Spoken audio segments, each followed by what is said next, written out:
គឺមានរូបថ្លៃរួមសងក្រសាឧត្តមស្វាមីកំពូលដួងចិត្ត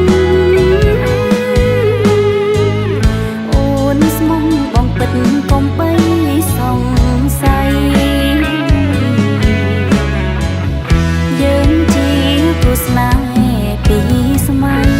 រៀបការតាមប្រពៃណីមេឃាស័ក្តិសិទ្ធិស្នេហាជីវិតអូនជូនបងអស់ហើយជាតិនេះសូមកើយរួមខ្នើយលុតថ្ងៃមរណាឧត្តមស្វាមីបងអើយសូមបងរក្សានិស័យស្នេហ៍យើងណា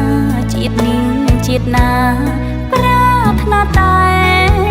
បង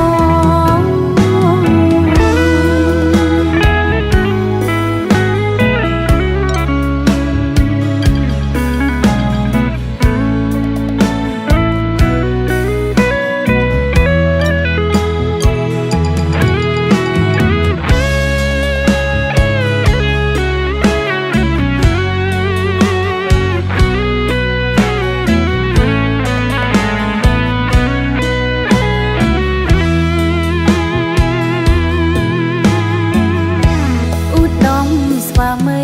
កំពុង